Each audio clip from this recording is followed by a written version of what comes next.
What's good, everybody? Remember 17, and today we're going to be covering Dominick Cruz and his signature lunges. So for regular lunges with Dominick Cruz, you're going to be using the right analog stick. This still applies to everybody. Now for all the fighters that have signature lunges, you're going to be using the left analog stick. So to lunge, you're using L1 and the left analog stick. And depending on the direction you go, you're going to get a specific special animation that has built-in evasive properties. So forward, you're going to get this animation. Towards the lead leg side, you're going to get this animation. So if your southpaw, it would be the other way. If you flick down towards the rear leg side, you get the shuffle step. And if you go away from your opponent, L1 and left stick flick away, you get this animation and it evades. So this isn't just something gimmicky for fighter likeness. These all have evasive properties and they can all be chained together. For example, if you chain the forward moving lunge to the rear leg lunge, right, depending on the timing, you're actually going to be able to trigger another animation that looks pretty good, right? So 1, 2, and you trigger this animation as well, but you can also get it regularly. If you lunge towards the lead leg side against a rear uppercut, you're going to be able to avoid it. It also works against combos, especially forward moving combos. So if we have Renan Barão throw the 1-2 body kick, and we avoid the cross, we lose this tracking, we get past the shoulder line, and we are safe from impending strikes from that left side. The only thing is that all of the signature lunges are pretty vulnerable to leg kicks. This also works against stationary combos, of course not including leg kicks if your timing is off. But you can chain all of these signature slips together, and this is what helps makes Dominick Cruz extremely unique in comparison to everybody else.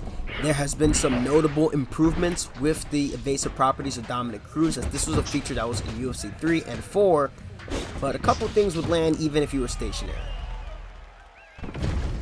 So with Dominick Cruz, you can also avoid overhands. This has also been cleaned up. So for example, we'll have Renan Barão throw a jab to rear overhand, and we're going to input the lunge towards the lead leg side, L1, LS up in this case, when we're in the same stance, orthodox versus orthodox.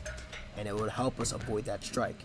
So another thing with Dominick Cruz is that he has signature strikes. Now in UFC 3, his cross would only throw specific animations, so they fixed it to where if you are just stationary, he throws a regular cross. But when you're holding forward when inputting the cross, you get this signature animation, and this animation changed really well to this specific signature lunge to the lead leg side.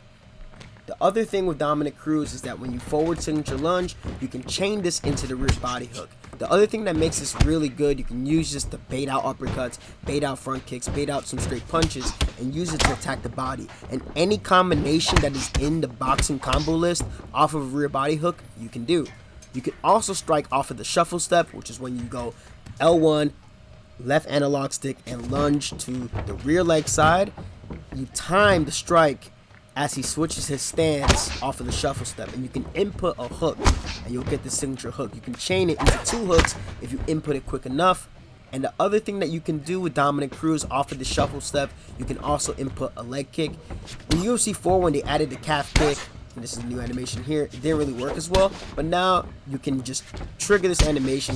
You can see that he steps deeper into the kick off of the shuffle step.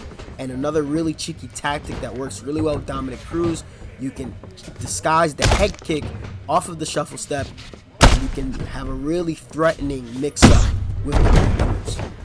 So, if you want to get better using Dominick Cruz, it's important that you guys use the features on practice mode, such as strike recording, in which you'll have the AI throw the strike that you need to do, and this will help you get your timing down with using Dominick Cruz's signature lunges. This is Romero 17. Please don't forget to like and subscribe. This will be in the UFC 5 tutorial playlist. Hopefully you guys enjoyed this video. Much love. Appreciate all of you.